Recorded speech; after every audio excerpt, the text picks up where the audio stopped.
Chantal Jouanneau, bonjour. Bonjour. Vous êtes sénatrice de Paris, vice-présidente du Conseil régional d'Île-de-France, porte-parole de l'UDI, ancienne ministre des Sports et ancienne secrétaire d'État chargée de l'écologie.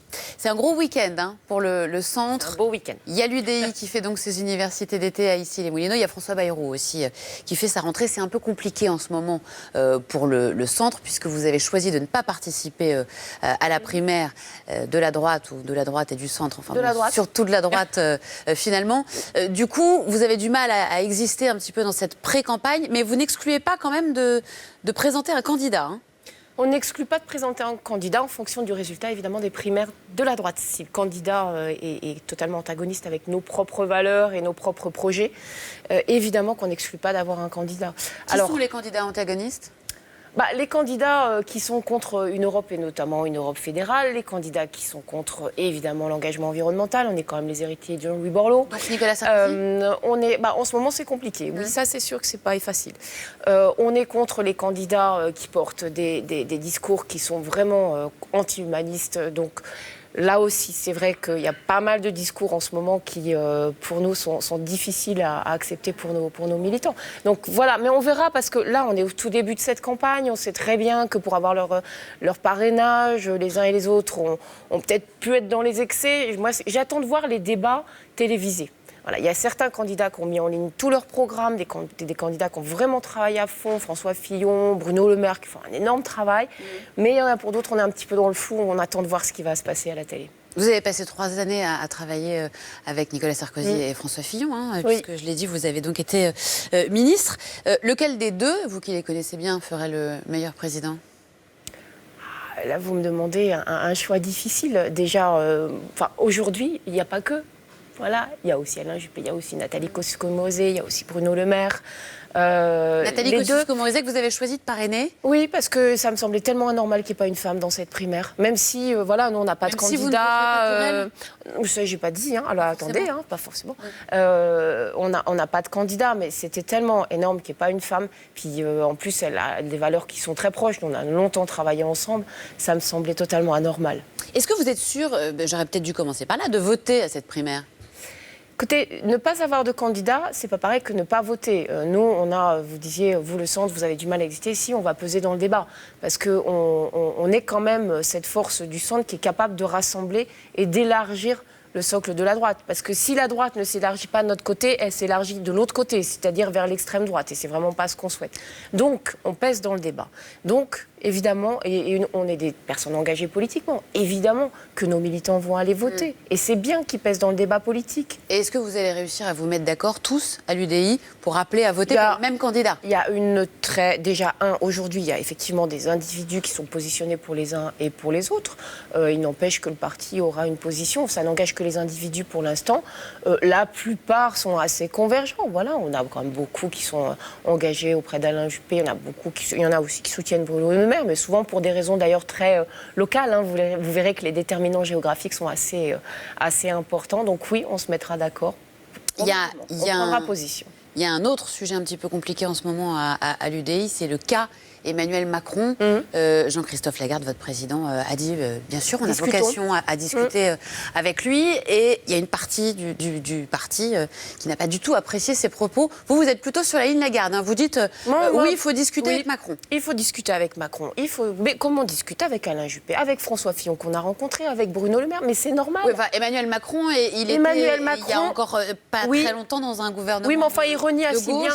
Il renie assez bien quand même le fait qu'il regrette un petit peu d'avoir appartenu à ce gouvernement avec... Non, il ne dit pas qu'il regrette d'avoir Oui, enfin, ça n'allait jamais assez vite, on n'est jamais allé assez loin. Et puis quand on entend les propos d'Emmanuel Macron, je ne vois pas ce qu'il fait dans ce gouvernement. Enfin, je l'ai dit plusieurs fois, on va lui faire une carte de membre d'honneur. Il portait les mêmes valeurs que nous. Donc vous pourriez vous ranger derrière lui pour 2017 ?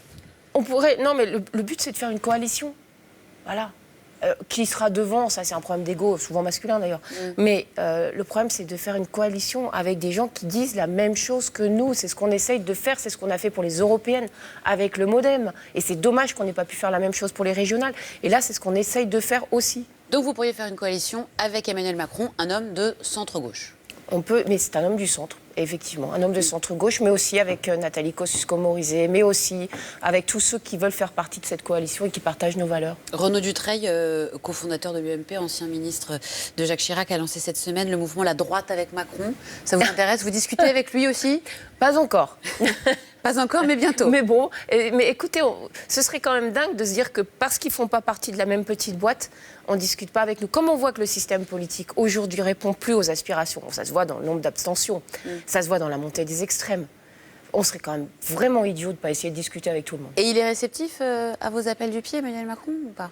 Il y a déjà eu des échanges entre lui et Jean-Christophe Lagarde, oui. Oui. Dans quel sens? Ah, il faudrait inviter Jean-Christophe. Bon. On a parlé de Nicolas Sarkozy et de son revirement, on peut appeler ça comme ça, sur le climat. L'homme n'est pas le seul responsable du changement climatique. Vous qui l'avez bien connu, vous avez longtemps travaillé à ses côtés, vous avez porté sous sa présidence les lois sur le Grenelle de l'environnement. Comment vous avez réagi en écoutant, en entendant ces déclarations? C'est pas le même homme. Enfin, c'est pas du tout, effectivement, ce qu'on portait à l'époque, ce qu'il disait à l'époque et notre engagement de l'époque. Alors, est-ce que ses propos ont été tordus, déformés? Est-ce que, bon... Oh, il les a assumés. Alors, au début, j'ai pas réagi parce que je me suis dit, c'est Marianne, parfois Marianne, ils sont un peu excessifs, donc on va attendre. Non, c'est confirmé. Je vois pas comment on peut être climato-sceptique aujourd'hui. Je veux dire, je vois pas comment un homme... Alors avant c'était Claude Allègre, mais un homme seul peut aller contre l'expertise de milliers de scientifiques à travers le monde qui ont trouvé un consensus autour du fait très simple que le réchauffement climatique est dû à l'activité humaine. Parce que si on ne voit pas que le sujet d'avenir, c'est la question environnementale, on n'est pas un homme d'État. Et on a besoin d'un homme d'État en France. Donc Nicolas Sarkozy n'est pas un homme d'État? En tout cas, sur cette position-là, c'est sûr qu'il n'en donne pas les gages. Donc vous allez avoir du mal à voter pour lui pour la primaire? Ça, c'est certain. D'accord. Deux petites dernières questions rapidement. Je disais au début de cette interview que je rappelais que vous êtes vice-présidente de la région Île-de-France. Valérie Pécresse, qui a été élue en promettant des tests de dépistage au cannabis dans les lycées d'Île-de-France. Son fils a interpellé en possession de cannabis. Une réaction? Mais ça, c'est vraiment une question très personnelle. Enfin, qui, parmi les adultes qui ont des enfants adolescents ou grands adolescents, qui peut garantir que son enfant n'a jamais commis cette bêtise? Quand on sait qu'aujourd'hui, et c'est bien pour ça d'ailleurs qu'on a fait ce plan anti-cannabis, enfin anti-addiction d'ailleurs en réalité, parce qu'il n'y a pas que la question du cannabis, c'est parce qu'aujourd'hui, il y a plus des 3/4 des jeunes qui ont déjà testé. Donc c'est bien le problème. Moi, je ne vais jamais lui jeter la pierre, ce serait quand même scandaleux. Personne d'entre nous ne peut dire mon fils ou ma fille ne fumera jamais du cannabis. Mais peut-être que ça montre aussi que certaines solutions toutes faites ou qui peuvent paraître un petit peu faciles en campagne électorale ne sont pas forcément pertinentes. Non, ça montre que le sujet est extrêmement important et qui peut toucher tout le monde. Bon, placé en garde à vue, dossier transmis au parquet pour un juin, c'est pas un peu sévère? Sans doute, mais je laisse les juges, je laisse la justice là. Franchement, je ne vais pas me prononcer sur les choix de la justice.